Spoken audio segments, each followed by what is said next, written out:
강사님 모셨습니다. 인사 부탁드리겠습니다. 네, 안녕하세요. 반갑습니다. 혹시 대교 눈높이를 아시나요? 대교에서 만든 강원심층수 회사에서 나온 문건의 과장이라고 합니다. 반갑습니다. 네, 반갑습니다.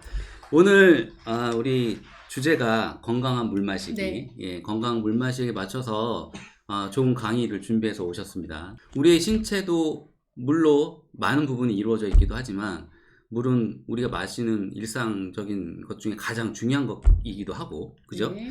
그래서 우리한테 지금 물이 정말 중요하다 지금 얘기를 하고 있지만 네. 물이 정말 무슨 역할을 하는지부터 좀 알아봐야 되지 않을까요? 그죠? 네, 그럴까요? 네. 화면을 통해서 먼저. 네. 일단 저희 몸을 이루고 있는 영양소가 있잖아요. 네. 영양소를 씹어서 삼키는 침, 유액 등이 소화기의 주 성분이 물로 되어 있고요. 그리고 합성하는 효소도 수분으로 이루어져 있기 때문에 영양소를 소화하고 흡수하는 역할에 물이 정말로 많이 필요하고요.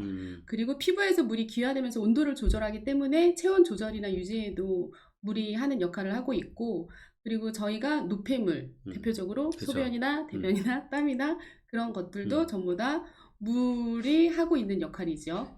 그래서 하루에 지금 뭐 많은 분들이 알고 계시듯이 하루에 2리터는 마셔야 된다. 그죠? 갑자기 물 마시고 싶어졌어요. 물은 진짜 중요하죠. 그죠?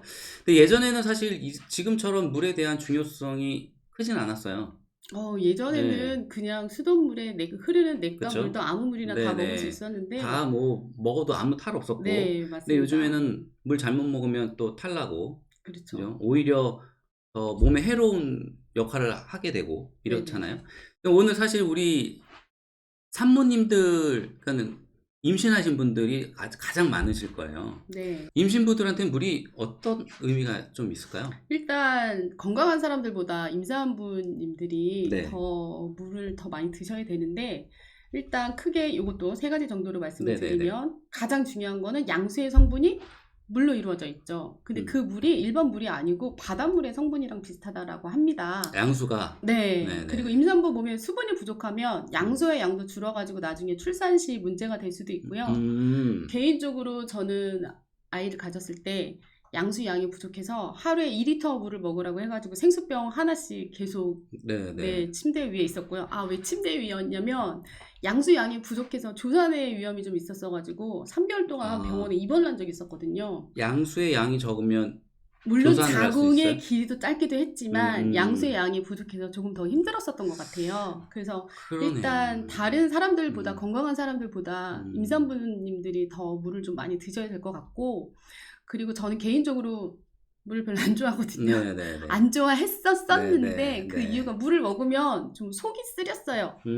그래서 물을 먹으면 속이 불편하고 속이 쓰리다는 거를 얘기를 하면 다들 보통 안 믿죠. 안 믿죠. 네, 그쵸. 근데 보통 위가 좀 안 좋으신 분들은 그런 증상이 나타날 수 있다고 하더라고요. 그래서 그랬는지 임신했을 때 되게 많이 부었어요, 손발이. 그런 분들 많이 계세요? 혹시 좀 손발이 많이 붓는 분들이 계실까요? 물을 많이 쓰는 방법. 물을 많이 마실 수 있는 방법 아마 이따 알려주실 거죠? 네네, 알려드리겠습니다. 알려주시고. 오늘도 그 내용이 있습니다. 네. 그래서 제가 좀 손발이 많이 부었던 이유가, 왜 이렇게 많아요 지금? 많이 붓고 계세요. 물을 많이 드셔야 되겠네요. 와.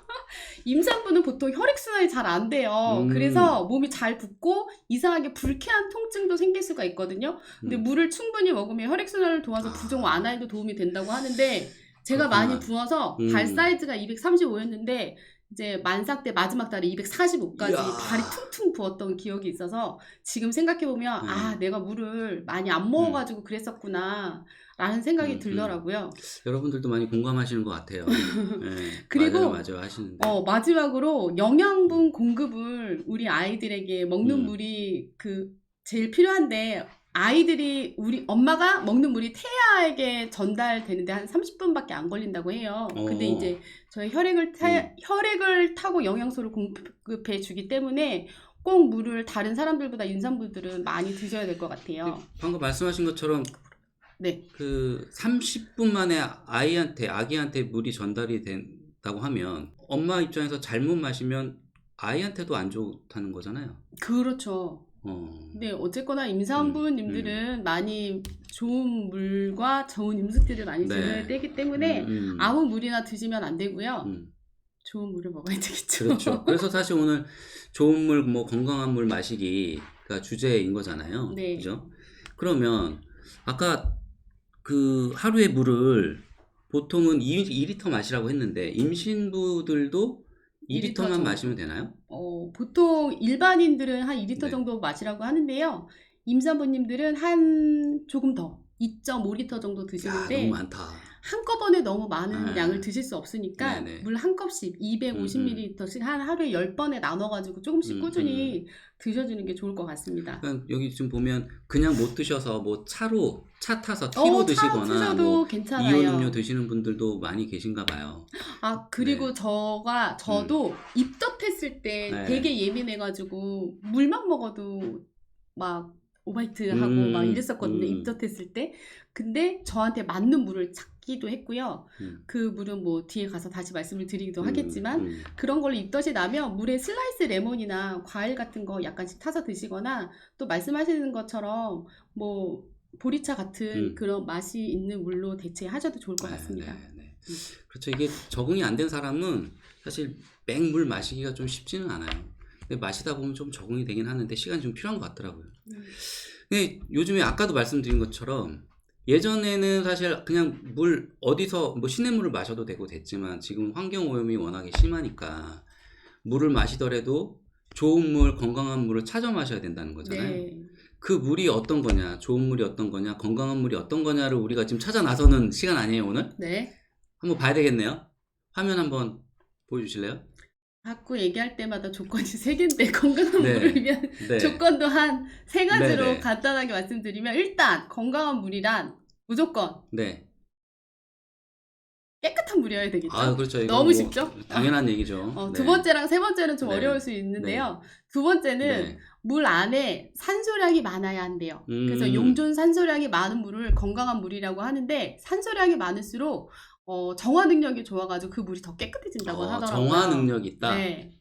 그리고 마지막은 문제입니다. 어떠한 성분이 많았을 때 건강한 물이라고 하는데요. 문제 내신 거예요? 네, 맞추시는 분에게는 선물? 대교 강원심취소에서 만든 네. 물을 선물로 드리겠습니다. 건강한 물을. 첫 번째 연하다님. 연하다님이 첫 번째네요. 네. 연하다님께 그러면 뭐 주시는 거예요? 이거? 네, 강원심층소에서 만든 우리 아가들을 위한 베이비 워터 20병이 들어있는 물 한 팩을 보내드리도록 하겠습니다. 근데 너무 잘 맞추세요. 예전에 그러게. 왔을 때는 한참 좀 걸렸는데. 네, 뚝뚝뚝뚝. 저희 사전 준비하고 오셨나? 어쨌든 축하드립니다, 연하다님. 네. 그럼 다음 한번 넘어가 볼까요? 네, 많이들 알고 계셔서 많이 뿌듯합니다. 네. 자, 그럼 문제도 한번 내볼까요? 근데 이 문제는 똑같아요, 정답이. 네. 세계 영양 보고서에 의하면 세계 인구의 3분의 1이 이것의 결핍에 시달리고 있고 이 결핍은 900여 가지의 질병과 연관이 있고 극단적인 경우에는 돌연사의 위험까지 있다는 것도 마찬가지로 미네랄입니다. 네네. 자, 미네랄이 부족하면 네. 900여 가지의 질병에 걸릴 수 있다? 네. 그 질병이 미네랄이 어떠한 역할 때문에 질병이 900여 가지가 되냐면은요. 생활 깊숙이 침투해 있는 중금속들 때문인데요. 빨리 알려주세요. 궁금해요. 이거. 그래요? 제가 사실은 이제 박사도 아니고 뭐도 아니고 의사도 아니고 그래서 TV에 있는 자료를 가지고 높였거든요. 설득력을 높이기 위해서. 그래서 나는 몸신이다의 박사님들 많이 나오시잖아요. 거기에서 생활 깊숙이 침투해 있는 중금속을 한번 보기 위해서 엄청 깨끗한 집에 가서 중금속을 확인해 봤더니 크롬에 나베 뭐 카드뮴에 엄청 안 좋은 것들이 많이 나오더라고요. 근데 우리 몸에 이 주위에도 지금 중금속들이 되게 많이 있을 거란 말이에요. 그쵸. 근데 만약에 몸에 미네랄이 많은 몸에 중금속이 들어왔을 때는 없는 몸에 들어오면 자리가 없네 라고 해가지고 그 몸 안에 중금속이 쏙 자리를 채우고 들어간대요. 근데 미네랄이 있는 몸에 중금속이 들어왔을 때는 내가 들어갈 자리가 없네 라고 해가지고 미네랄을 몸 밖으로 배출해내는 역할을 한다고 하더라고요. 굉장히 중요한 얘기네. 나는 몸신에서 나왔으니까 좀 설득력이 있겠죠. 그렇죠. 그래서 그 900여 가지의 질병이 이러한 중금속들이 우리 몸에 쌓이기 때문에 질병이 생긴다라고 합니다. 그럼 이 미네랄이 뭔지 모르시는 분도 있을 것 같아요. 아, 네. 그죠? 그러면은 네. 미네랄은 이제 네. 자, 우리 초등학교 때로 한번 돌아가 봐서 네. 영양소를 5가지로 보면 그렇죠. 탄수화물, 오랜만입니다. 단백질, 지방, 네. 비타민, 무기질 이렇게 네네네. 배우잖아요.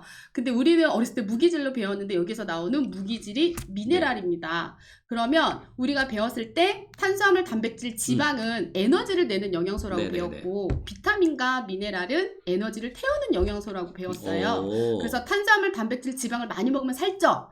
그리고 비타민이랑 미네랄, 그러니까 보통 야채나 과일에 많이 들어있다고 하잖아요. 그래서 야채랑 근데 과일을 많이 먹으면 원래 이렇게 말이 빠르셨어요? 음, 오, 알아들으시는 거예요, 지금? 오늘 아, 요즘 속도전인데. 요즘 젊으신 분들은 말 빠른 거 좋아하세요. 네. 느리면 답답하시다고. 어쨌든 좋은 얘기입니다. 그럼 조금 네. 더 느리게 네. 말씀드릴까요? 네. 아, 초집중 감사합니다. 네, 네. 자, 계속 이어서 말씀을 드리면 네. 자, 탄수화물, 단백질, 지방을 많이 먹으면 살쪄. 근데 비타민, 미네랄, 야채나 과일을 많이 먹으면 살 빠져라고 얘기를 하는 그쵸, 게 그쵸. 비타민과 미네랄이 단백질, 탄수화물, 지방을 태워주는 역할을 하기 때문이에요. 네. 그러면 근데 지금 보면 단백질, 탄수화물, 지방 이런 거는 뭐 요즘 우리가 잘 먹는 고기류 뭐 이런 거 먹으면 고기 먹고 흡수하고 쌀 먹고 무 에너지, 먹고 예. 견과류 먹고 그리고 비타민 과일 먹고 네. 야채 먹고 이러면 되죠. 그쵸. 근데 굳이 미네랄은? 저희가 건강한 물이라고 했는데 물 얘기했는데 왜 갑자기 미네랄 얘기를 하느냐. 네. 근데 이제 예전에 야채나 과일을 이제 그림을 하나 더 설명을 드리면